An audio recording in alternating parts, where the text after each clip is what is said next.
Hey guys and girls, sorry for the scruffy look. It's been a wild couple of months for me. You're probably hoping that this video was the smelt video. Hasn't happened just yet. The weather is still, we're in sort of the big wet here in Tasmania, and there just has not been an extended dry period where it's safe to do this smelt, although I'm hoping that will be over soon. You may see sunshine through the gaps in the shed in some of the content that I put out, but it may look sunny now, but all morning it had a light misty rain just falling and a thick fog which keeps the ground really moist. And if that moisture gets suddenly heated up to 1800 degrees Celsius, things start exploding. It's just not safe. So I am waiting for it to have an extended dry spell, really get the ground dry, which is coming soon. Winter is ended sort of here. The season's not quite over, but the bouts of rain are getting fewer and further between. And so I'm hoping in a week or two I'll be able to do it. But this video is one I was asked to do. You guys who have been following me for a while know that I have a series on powered respirators where I've actually gotten versions of each of them through my own means, not sponsored or anything like that, and done very thorough reviews on them, which have often been quite critical. And by critical, I don't necessarily mean negative, I just go into all of the detail on them. But I was challenged, surprised to find myself challenged by a new company that I'd never heard of before. And they said, we have sent out review models of this respirator to YouTubers, and every time we go to watch their video, yours in, your Trend Air Shield or your VersaFlow or whatever video comes up as a suggested video. So we wanted to send you one to let us know what you think. And I told them, I'm not just going to simp over it because you sent me one. I'm not going to do a sponsored deal. I'm going to be honest. I'm going to be real about it. And so they surprised me by saying, we want that. We actually want you to be critical of it because we're trying to make the best respirator possible.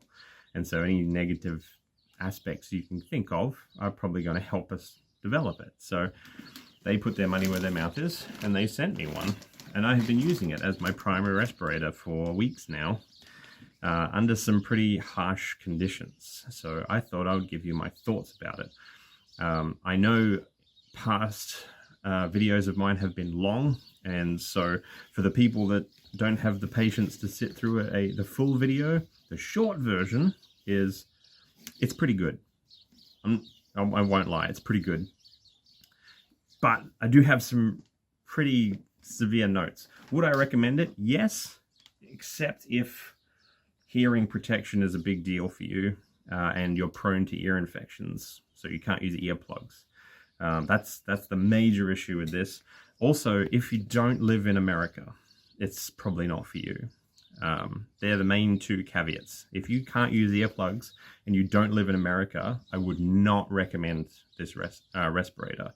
But if you do live in America and you don't mind using earplugs, it's pretty good, I gotta say. So there's a lot more notes to that, but that's the short of it. So we're only a few minutes into the video now, so the people who don't have patience can't complain that the video is too long. So let's get into the nitty-gritty, and I'll start by showing you the unit and showing you the things that I like about it first before we dive into the things that I think could have been done a lot better. So this is the whole thing. It's an all-in-one unit, much like the Trend Air Shield is. It doesn't have a backpack like the VersaFlow. It doesn't have any hoses coming out of it. This is the entire unit. It's all one piece. It's quite light. It's made almost entirely of plastic. We'll get to that though. And because of that lightness, it is extremely comfortable to wear. It looks weird, like really weird. You're gonna turn some heads while using it, I will say, compared to other powered respirators. This is what it looks like. It really mutes your voice quite a bit. It was fogging up because it wasn't turned on. We'll get into how it works. But yeah, this is the unit. And it actually, when you buy the full kit, it comes with a little wall mount, so it can actually just sort of sit like that, and you can grab it and pull it off your wall to use it. I haven't done that here because my workshop is a 150-year-old shed that is just, it's just more dust than shed at this point. So I don't like leaving my respirators out in the open. It does come with this drawstring bag, which is really nice. There's a way to keep it clean. So that's the unit. Things I like about it, I'm going to say first off, the filtration, just chef kiss. It's got better filtration than a VersaFlow does. It does not do gases, it's just particulates, and it meets all of these various OSHA standards from around the world, including standards from my own country, Australia. And it's so good that anybody that's used powered respirators before, the VersaFlow, you don't really get this. VersaFlow is pretty good. Like, when I say this is better than the VersaFlow, this is marginally better than the VersaFlow at filtration. But if you are using a substandard respirator and you are doing, a really good example is using an angle grinder, there is a smell, a particular smell of hot metal dust that comes off angle grinders that if you can smell it through your respirator, it means particles are getting in somehow. It might only be a few, depending on how sensitive your sense of smell is, but if you can smell it at all, it means some is getting in, which means your filtration isn't perfect. This is the first one, including the VersaFlow, the first one where I can do an extended session using an angle grinder, and I smell nothing. I mean, absolutely nothing. When I take it off again, I am besieged by how strong the smell is in the air. So that's a big plus. I mean, I know there are actual like technical specs and things, and they did send me a big info pack. I did read through it all, but I know you guys don't care about the specific details. You can go to the Microclimate website and read the specific details. I'm saying from a practical, boots on the ground perspective, that filters out everything in terms of dust. But if you're doing spray painting, for example, or you're working with welding fumes or galv fumes or something like that, this won't do that. It's just particles, like wood, sawdust, wood, metal grinder dust, that sort of thing. It will do powder coating as well, like if you were in a powder coating environment. However, that will kill the filters faster. So that's something that I very much like about it. Because I didn't realize, I always thought that actually other powered respirators were just always gonna, like, they were filtering 99% and then the 1% you could still detect. Then I put this on and nothing. The filtration's really good. That's with fresh filters, though. I imagine that deteriorates as the filters deplete over time. The other thing I like about it is clearly they have done a lot of time and research into making this thing comfortable. Even though it looks dicky and you look like something, a character from the set of Alien while you're wearing it, it is really comfortable. Even with, now I've been working on a batch of swords lately, and if you've ever done sword grinding, it's hours standing in front of the grinder like this. And the Trend Air Shield is very top heavy in weight, and I need to take breaks with it because it really hurts my neck. This one, I didn't need to take breaks. It's fine. Doesn't, the internal frame doesn't like push on the crown of my head after a while. The center of balance is kind of like at the back of your jaw. So wherever your head is, it kind of is supported by your neck the same way your head is. And it doesn't weigh that much. I think it's 3 pounds, 1.8 kilos-ish. It's light, and it's all plastic construction, so it doesn't, that combined with the balance, it was something I really liked about the VersaFlow. Even though it had the tube coming out the back and the backpack and all that nonsense, it really was well balanced, and they'd thought about the balance, and it felt like you weren't wearing anything. This has the same feature. They did their work, did the research, and they got it right. Extremely comfortable wear, even though it looks weird. So yeah, that's definitely another good feature. The filters on it it's got a really big surface area. These are actually the filters on the side. See, they're quite large, and if I pop one of them off to show you, they are a large item.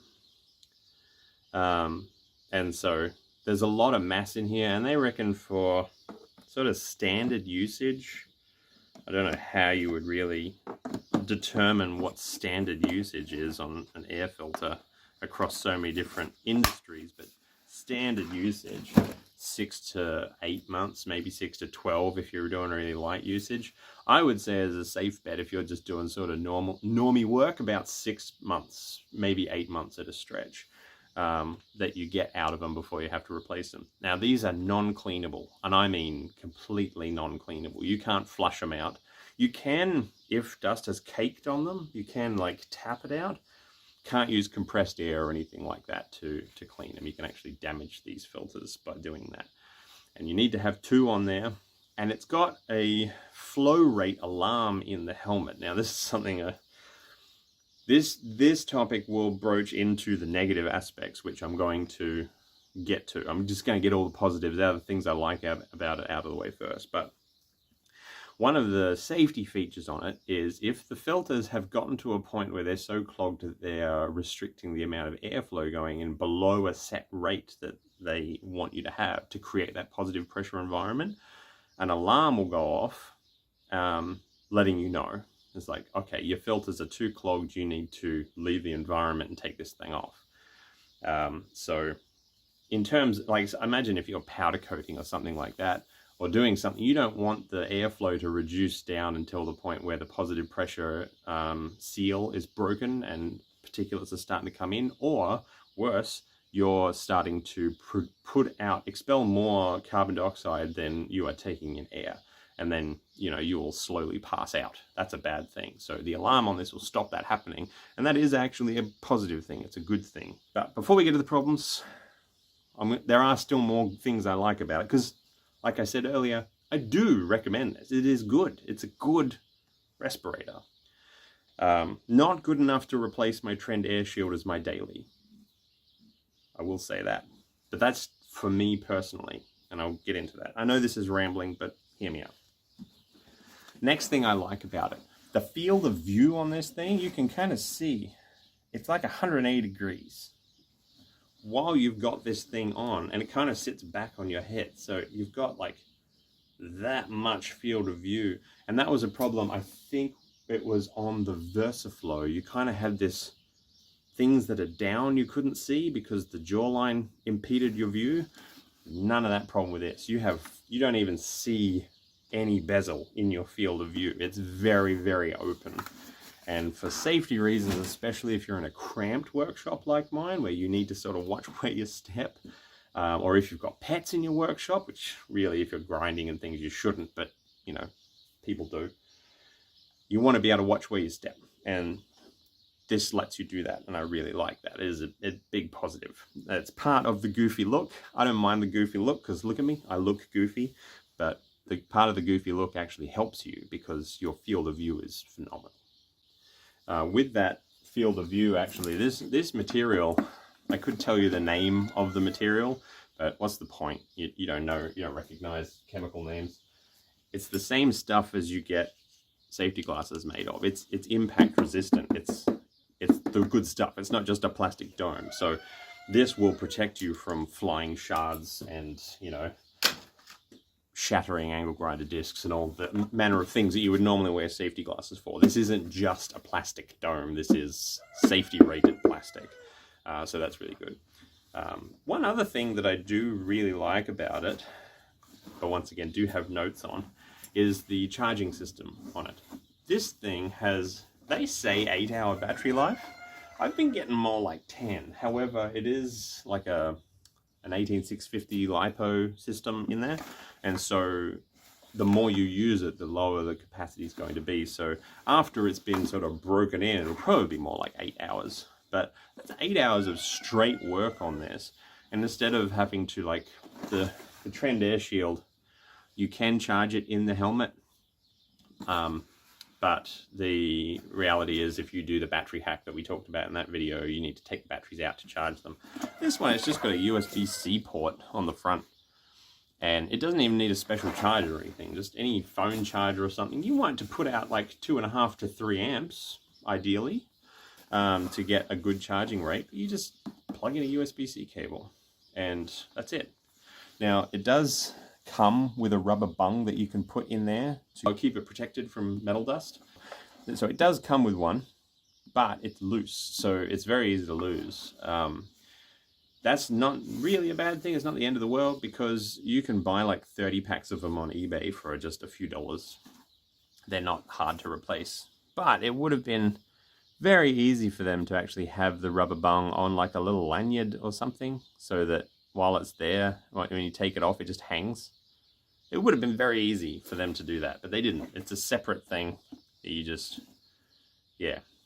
Small note, very small note, but the convenience of charging. I just take this thing in and stick a charger in it, and a few hours later it charges up. This has quite a big battery capacity. 8 hours to run this thing and all of its circuitry. It's pretty good. I'm pretty impressed with that. And it's very straightforward. You just press and hold, it's on. Press and hold, it's off. Very simple operation. Everything's right there in the front, and the light lets you know that it's on. So pretty happy with that. Like I said, I do have notes about the battery situation, but we'll get to that.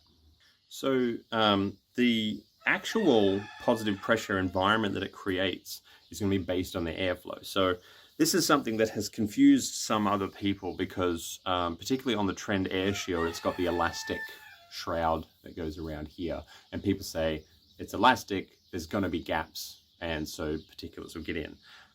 Need to explain to those people how positive pressure works. So if you have like a wall like this with a small gap in it here, and you have dust flowing towards the wall, if the pressure on this side of the wall and the pressure on this side of the wall are the same, yes, dust is going to travel in.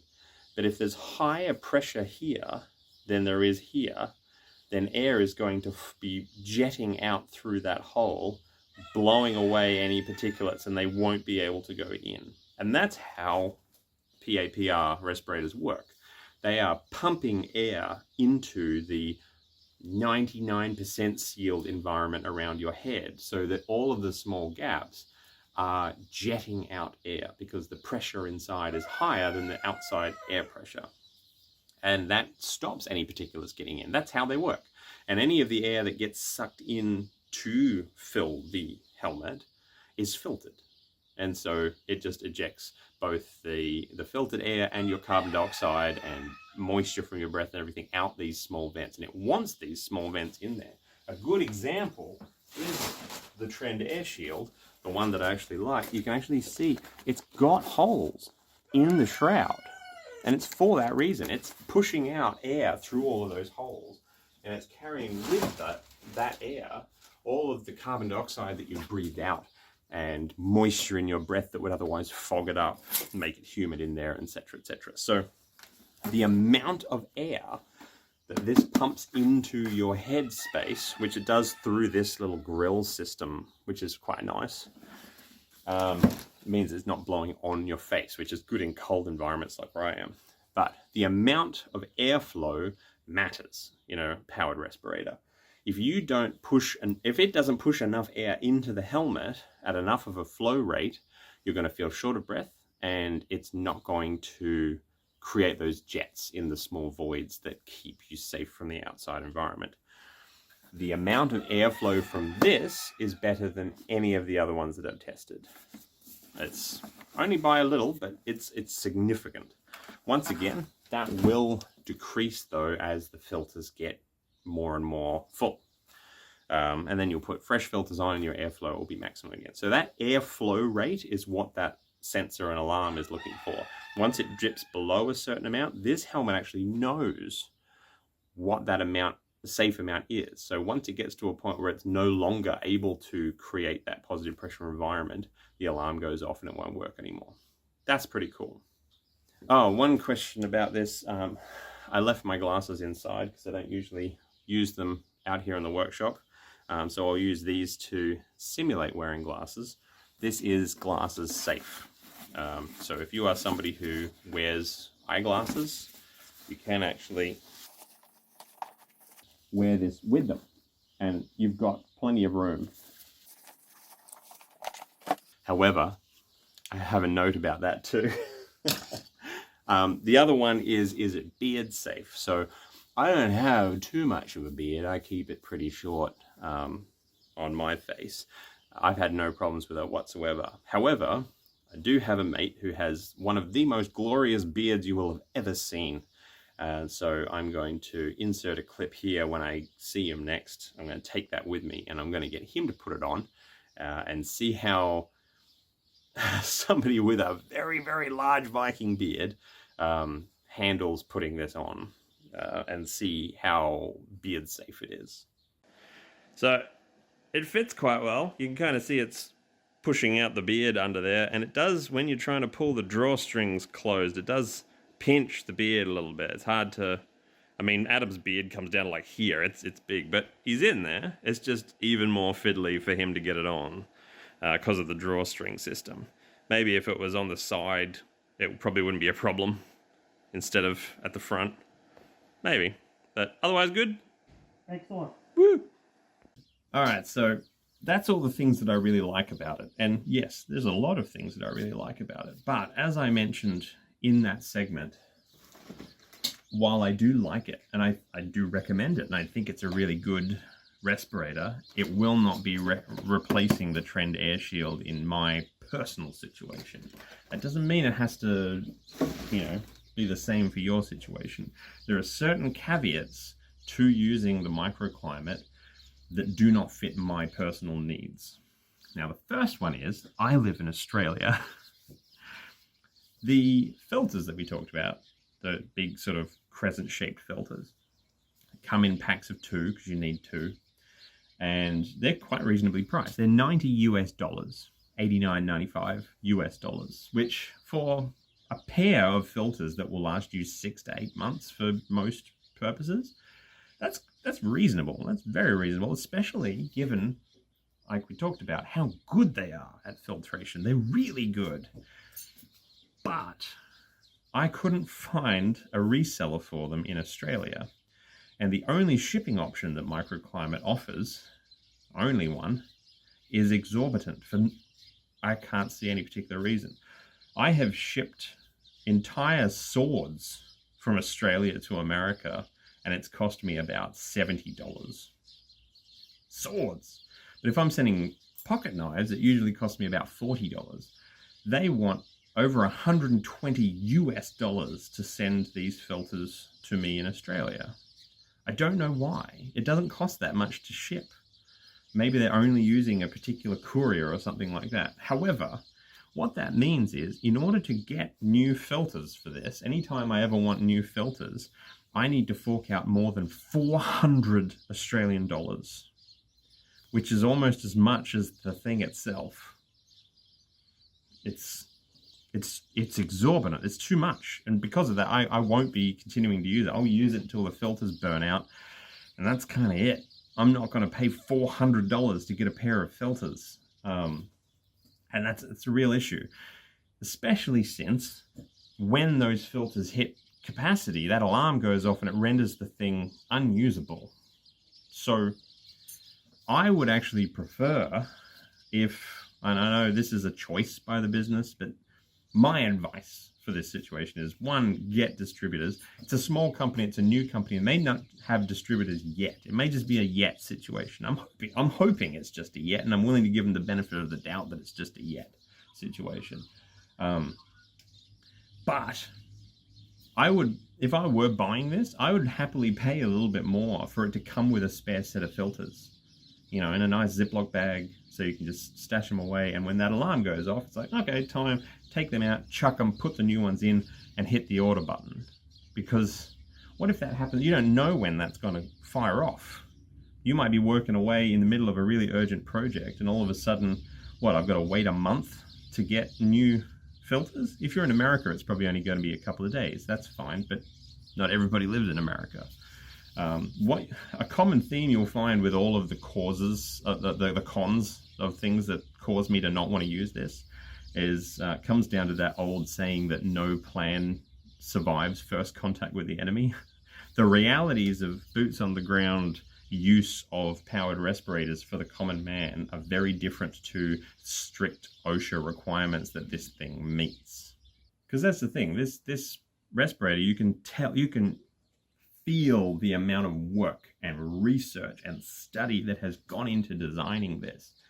But all of the research, all of the study has been done based around OSHA compliance. And I say OSHA as a general umbrella term of safety standards in different countries, and like filtration standards and impact resistance standards and, you know, ergonomic standards and all that sort of thing. It's all like hardline standards which are done in very nice, clean laboratory settings.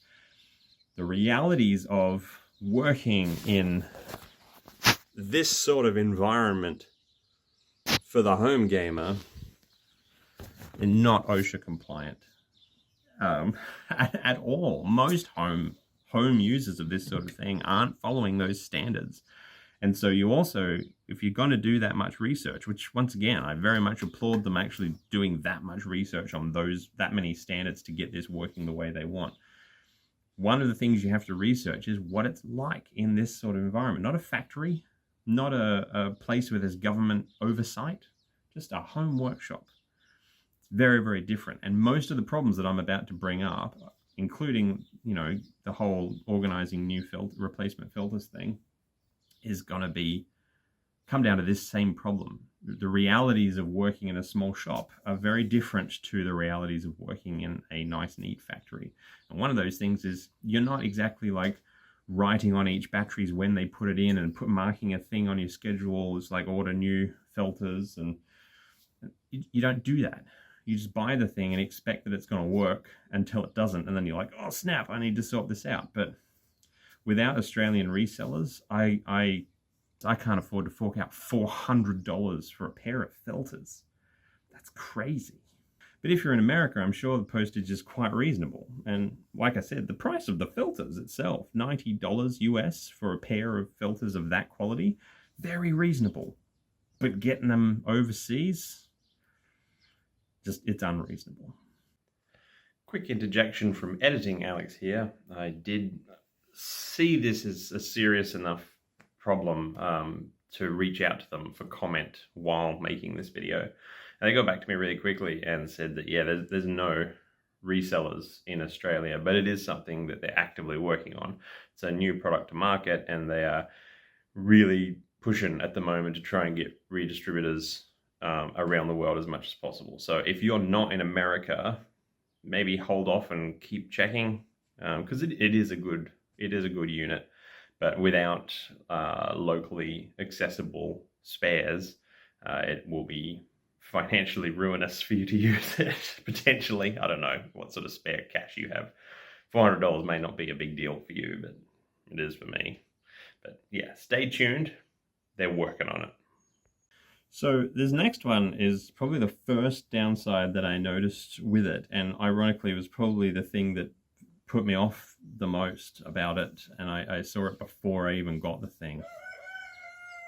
You cannot wear full hearing protection with it. You just can't. It doesn't fit in there. You have to use either earplugs or the sort of like, you know, little wireless earbud things, you know. It's the only way to actually get the hearing protection in there. So I will point out, very few of these actually offer hearing protection. They're just for music. You can get hearing protection ones that do create the seal and everything. The best ones of those are still usually not as good as a pair like this.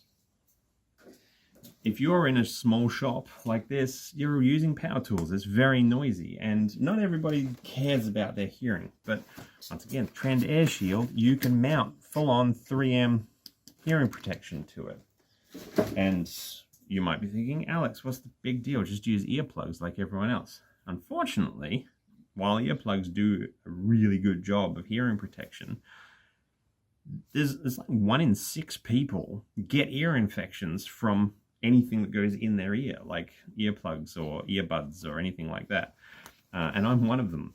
I actually bought these earbud things for testing purposes for this, and I've already gotten an ear infection in this ear from just a few weeks of using these. I keep them clean and everything. I'm prone to them. A lot of people are prone to them, and because of that, can't use earbuds, can't use earplugs, have to use earmuffs. And The Trend Air Shield lets you either mount these on there, or you can remove them and just use earplugs if you prefer. The other thing is, I really like listening to music while I work. You probably like listening to music while I work, but once again, that's not an OSHA thing. You're not supposed to listen to music while you work because then you can't hear what's going on around you. But most people, home gamers, like to listen to music or podcasts or whatever, maybe my audio book, which is available on Audible and Spotify. They like to listen to that while they work. And that matters. That matters in a big way. So not being able to listen to music while using this, not being able to be near loud power tools like a 2x72 grinder or have an air compressor suddenly go off next to you it's a big L for me. Like, just, I don't know. Other people, it might not be a problem. Like my mate Broden, who may be watching this. Hi, Broden. He has like very different standards for what he accepts for PPE compared to me. I'm a nerd about PPE, as you can probably tell. I don't even do a quick, like 20-second touch up on a grinder without putting on a full PAPR with ears and eyes, because when I'm 60, I want to still be able to hear. I want to still be able to see. I want to still be able to breathe. And it's like Pascal's wager. I don't mind the small inconvenience of putting on PPE in order to have those things later in life and be protected. That doesn't matter as much to other people. I get that. So if it doesn't matter as much to you, or if you're happy to just use earplugs and things like that, great. But I feel like the audio side of things has not really been considered at all in the Microclimate's design. And it's one of the main reasons I'll be sticking with the Trend Air Shield personally. Just personally. If that's not an issue for you, don't worry about it. Now, this next point I think most exemplifies that whole no plan survives first contact with the enemy. Because this was designed so meticulously to meet OSHA standards, it's kind of designed, I can see it in the design, that it's been designed to be put on outside of the, compromised area and kept on for the entire time you're in the compromised area. And then when you leave, you then take it off, which in factories and workshops and things, that's usually how it works. But in a home workshop, that's not how it works. You take this thing on and you take it off multiple times throughout the day, even if it's just to have a drink, because like the VersaFlow, you can have a drink, put it back on. Trend Air Shield, you can have a drink, put it back on. The Chinese one, you couldn't. You had to take the whole damn thing off. This thing, you got to take the whole damn thing off if you want to have a drink. Or even just don't want to be in it 24/7. And I know once you're done grinding, there's still stuff in the air that takes a while to actually settle. And even moving through a dusty environment, you're kicking stuff up. But real people in workshops like me don't follow strict OSHA guidelines. I don't have this mounted outside my workshop, put it on, open my workshop, and then spend my entire day in here in this, and then leave the area to take it off again. So because of that, this comes on and off multiple times throughout the day. I put this on when I'm gonna be doing some grinding, and I take it off when I'm done. So this shroud that you put around your head, I have a big old noggin, as you can probably tell. It's not just the excessive hair at the moment. I've got a big head. The internal structure has essentially kind of like what you'd see in a welding helmet. One of these. And it's really nicely padded and everything. That's very comfortable. Especially the top bar that sits over here. I often find if that's not padded properly or nicely shaped, it digs into your head. This one doesn't. It's good. But the opening on this has drawstrings on it, is such that you've got to to get it on, you've got to kind of put your fingers in it like that, so that you can wrangle it over your head to pull down. If you're wearing earbuds, they're getting ripped out of your ears. If you're wearing glasses, they get ripped off your face. And it's even worse when you go to take this thing off. So normally you would turn it on before you put it on, because the positive pressure pushes anything out that might be in there. Then you put it on. You do up the drawstrings, and you're in. So that's a bit of a process, but it's not too bad to take it off. You undo that, and you do the same sort of finger grip to get it out. And while it's not impossible to put it on and take it off without ripping your, glasses and earbuds off your head, it's difficult. It's a fuss. And I use this as my primary respirator, doing some crazy heavy sort of dust things like grinding swords. I did a lot of, I put in like 250 kilos of new timber flooring into a vintage caravan that I'm renovating. A lot of sawdust and aluminium dust and things like this, stuff that you don't want to be breathing. And so it's been a busy couple of weeks that I've been using this now. And yesterday, for the first time, I had to do a quick job that I wasn't expecting. I hadn't planned to need the powered respirator for it. It was me coming up with a creative solution to a problem that I wasn't expecting. And because of that, I'd put it away. And I'm like, oh, I know I'm going to have to go. I'm going to have to find where my earbuds are. I don't know where they are because I didn't have them out because I wasn't expecting to do this. I've got to find where they are so that my ears are protected. And then I've got to find the respirator, take it out of its bag, and then wrangle it and try not to pull it off my ears. And for the first time in 2 weeks, I thought, you know what, bugger it, I'm just going to use the Trend Air Shield. Because the Trend Air Shield, I just grabbed it, stuck it on. I mean, look how quick this is. Even like when I start my day, I pop the ears out on it and I rest it on the bench like this. So to put it on, I just go, and it's on. That's it. I got my ears, I got my eyes, I've got my lungs, and it's all in one unit. Taking it off is just that easy too. But the Microclimate, I've got to be like, where are my earbuds? I've got to put them in, and then I've got to delicately, like, try not to pull the earbuds out of my head. And I don't know, it's not that big of a deal, but it's just enough of a big of a deal that when I've got the option, I go for the easy one. If I've planned out my day properly and everything goes to plan, and I've got my earbuds on in my pocket, I know where they are, and I've got distinct tasks that I'm going to be doing, sure, it's fine. Having glasses on and earbuds it's a dance, I will say. Particularly getting it off. Getting it on's kind of okay, but getting it off, it's like you're probably going to be leaving either one or both earbuds and your glasses in the thing, and you're going to have to fish them out. So taking on, taking off again is a process, but I can tell it's been designed to be put on and go through that process, take the extra time, and then just do a full day, and then come back out, and then very carefully take it off. But it's just not the reality of how things work.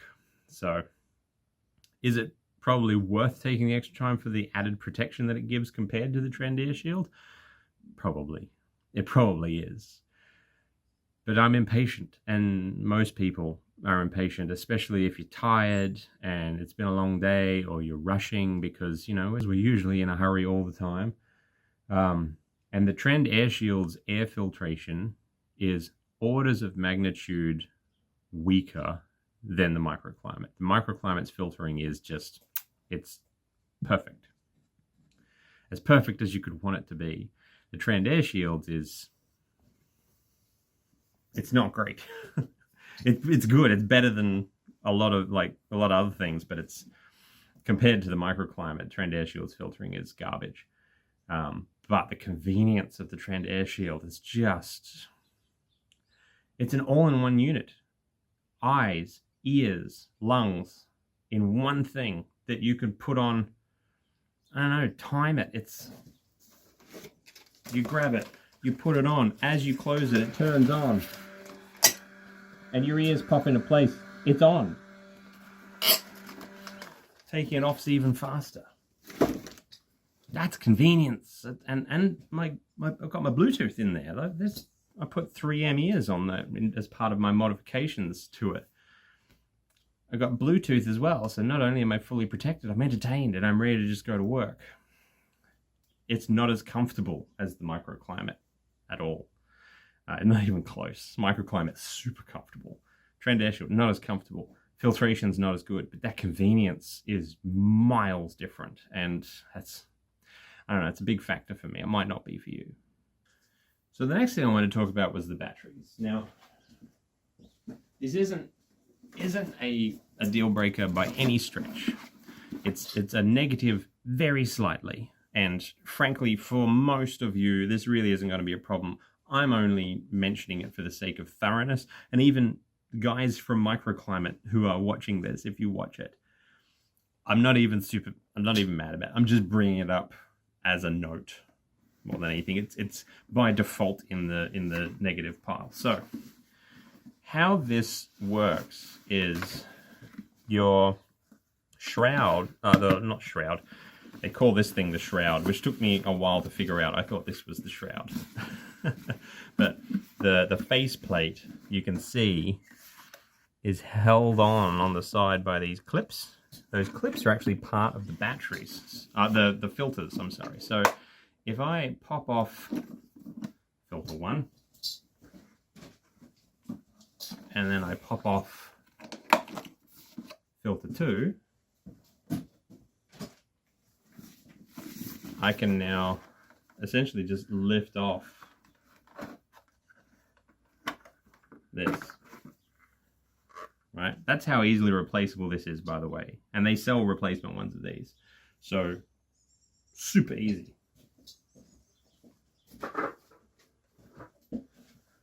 And what you're left with is this. That's filter bay, filter bay. Under this back panel here, which you can just take off with 4 screws, is your airflow fan, the pump that's actually going to be pushing the air out this spout through this matrix and then down across your face. All right, so the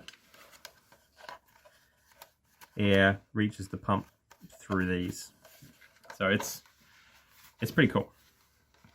Very lightweight, simple. Pump at the back, filters on the side. The filters actually hold the shroud in place very, very securely. But in this front bezel here, there's 2 screws on this side, 2 screws on this side, and you can pop the front off. I'm not going to do it to show you, but I'll describe it to you. Behind the button here is their circuit board that has all of the brains and intelligence of it. That has the sensor in it for airflow. It has the controls to operate the button, the light, etc.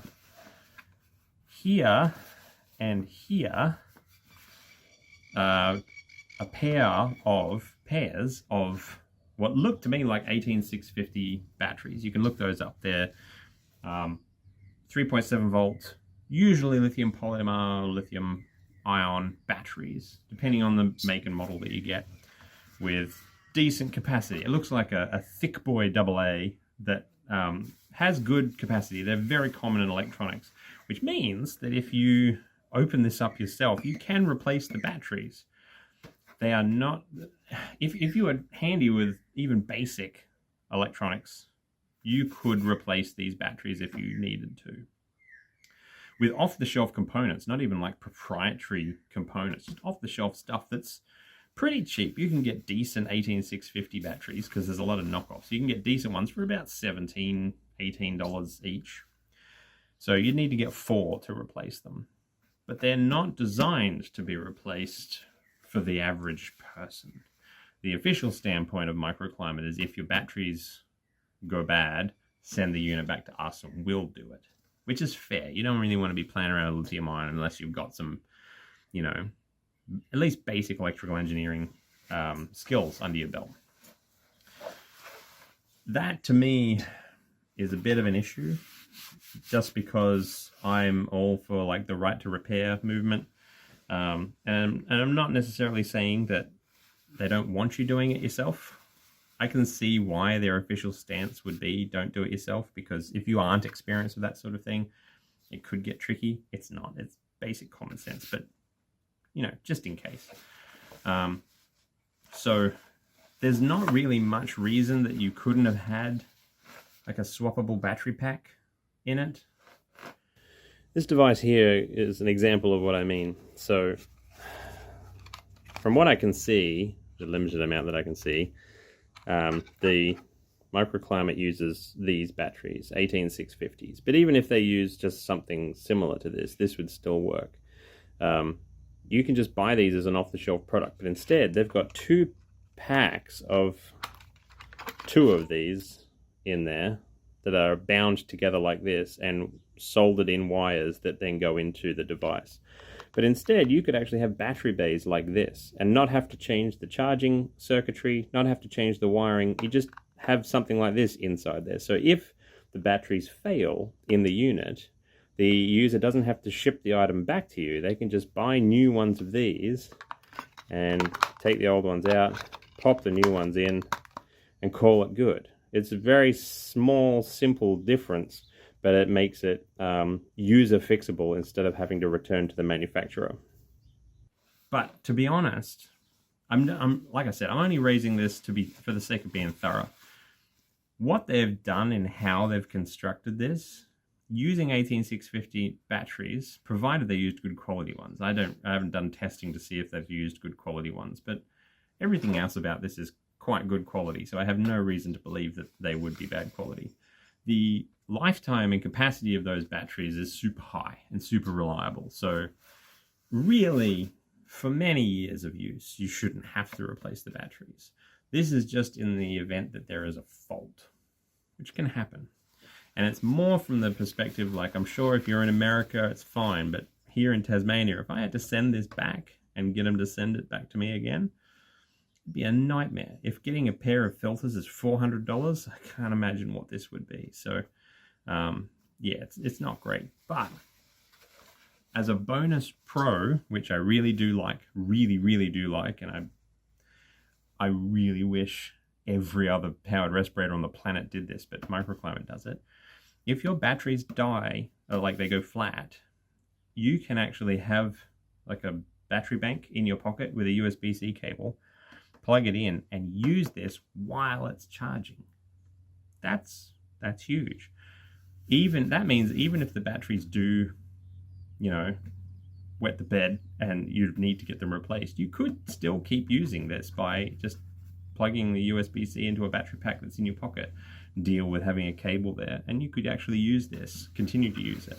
But the ability to use it while charging is a big win for them. I'm proud of you guys for that, because nobody else thinks to put that in. So yeah, just something to note, really. I'm not particularly bothered by the fact that the batteries are in a sealed unit.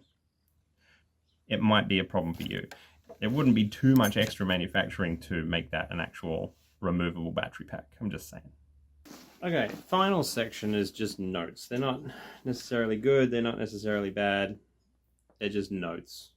Things that if you are going to buy this, you want to know. So the first is the shroud. Like I mentioned, this thing's fiddly to get on and off. And when you put it on the first few times, you're going to instinctively want to pull at this to position it right. You need to understand that this thing is held on by an elastic band that runs in a groove. So this thing will just go and pop right off, which looks like it's really easy. With a bit of practice, it's not a problem, but what can happen is you can put this thing on and then think it's on, but actually like one of the sides has a part where it's partially popped off, or it might pop off in use. That's a bad day if you're doing a lot of grinding or something with dangerous particles, like grinding blackwood or something like that, which the sawdust of blackwood's like asbestos. So something to keep in mind when putting this on. You want to be delicate with the shroud. For the same reason, you never want to pick it up by the shroud. Always grab the actual frame. Next thing is, if you are replacing the filters, that note that I made about how the filters have this bezel that actually are holding on the shroud. So if you do take the filters out, really make sure they click closed, because you can kind of push them over and make it think that it's closed when it's not. You really want them to click. One thing I've noticed is if you do fully disassemble it like I did before and remove this, your clear protector, if it's not aligned perfectly when you put it back, it'll actually prevent these from clicking closed. It's just a fiddly thing. It's not something you should have to do very often, to be honest. But when you do, you want to make sure you put it back together properly. Otherwise, you're going to have a bad day with it when the face shield falls off or a filter pops out or something. Like I said, it's an all plastic design. It's designed to be as lightweight as possible, and it's just you've got to be careful and take note. So my final note on this is that while the positive pressure is very good and the airflow is very good, which means that it doesn't fog up from your breath, in extreme cold it still will. So if you live in an environment like me, I live in Tasmania, but a lot of places in the States and like Scandinavia and England and places like that get very cold. If you are at a point where it's so cold that your breath would be frosting, it will still fog up the front shield. I've only gotten it down to about -5 Celsius here. I don't know what that is in freedom height. I'll put it on the screen. Your temperatures are weird, so I don't know what that is there, but I've only gotten it down to about -5, which isn't that cold as far as cold can go in places, and it has noticeably fogged up to a point where I can't really, use it as clearly as I normally would. Once again, in proper workshops that are all OSHA compliant and everything, there's usually central heating, and so it never works in environments that cold. So if you are in a place that is regularly that cold, you will struggle to keep the shield clear with that. I've heard there's lots of tricks that people use for that sort of thing, even including like brushing the surface of the visor with toothpaste. I don't know. I don't know how many of these are just like old wives' tales, but it's something to maybe look into if you're routinely in extreme cold. Tasmania, luckily, if it is that cold, it usually warms up by lunchtime enough to the point where it's fine to use, so it doesn't really impact me, but it might impact you, and I just wanted to let you know. And that's my review. It's hopefully people from Microclimate watching this haven't started regretting having sent it to me. Like I said, it won't become my regular PAPR, unfortunately, just because I'm forced to wear earbuds, which will just give me ear infections, and also the filters. Until a reseller is established in Australia, it's just prohibitively expensive for me to get new filters. Even across the space of a year, having to suddenly drop $400 it's a significant thing for an independent, person who just, I'm an independent artisan. I'm not a business. I'm not a big, company or anything like that. I'm just me working in an old shed, poor as dirt. So it's unfortunately just not going to become my regular respirator.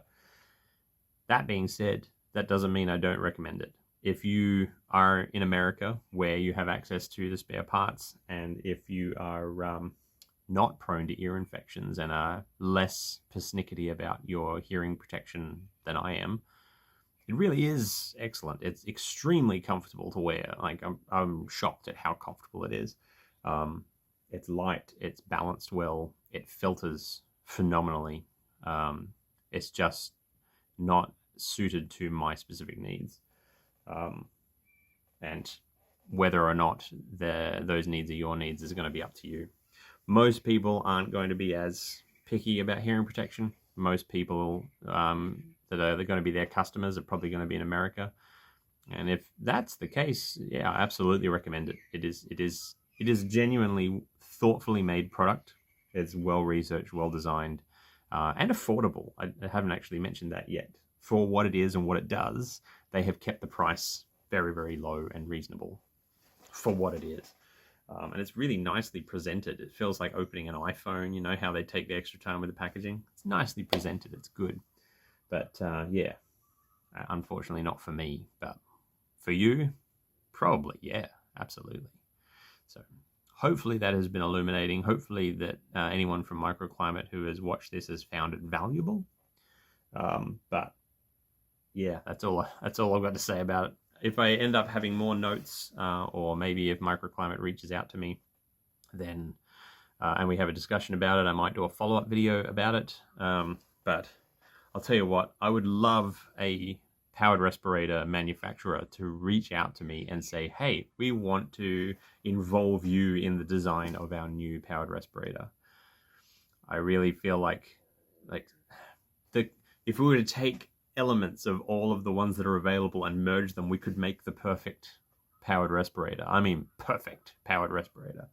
I think we're so close in so many different ways, and everybody gets it just a bit wrong. You know, it's sort of like they make the perfect car, but they forget to pack a spare tire, or, you know, oops, forgot the windshield. You know, there's always something missing or something that they've done horribly wrong. And I don't know how this has happened for so long, but not saying that I'm the be all and end all expert on powered respirators, but boy, I've tried a lot of them and none of them have gotten it just right. I'd really love to work with a team of people to get one just right. It would be just amazing. But until that day happens, I'm going to get back to work. Thank you for sticking around if you have for this long. A big thank you to my patrons. I'm hoping, really hoping the next video already, by the way, I started filming this video and it was sunshine, as you saw, and already, this is what I'm talking about. It'll be sunshine, and now, come on, white balance. There we go. Already it's overcast. There's little patches of blue sky, but you can see the clouds are building, and it's going to rain. I can smell it in the air. And this is just an hour later. It's not always rain stopping the smelt. Sometimes it's gale force winds. So hopefully the next video is the iron smelt video, but at least you get to see in real time what the weather's been doing. I'll start the day and look out and be like, oh, sunshine, finally, it's over. And then 2 hours later, it's overcast and threatening rain. And then that evening, we get like 20 mils of rain. Ah, my phone. I'll just hold it. And then the whole ground gets sodden again. So it's been hell. It's been like 8 weeks of this now. I can't believe it. I've never seen a weather event like this in my life. So I've been joking with everybody that all the farmers, next time there's a drought, they're going to demand that I build an iron smelter so that I can break the drought. Anyway, big thank you to everyone watching. I'll leave you to it. I'll get back to work and I'll catch you on the next video. Bye.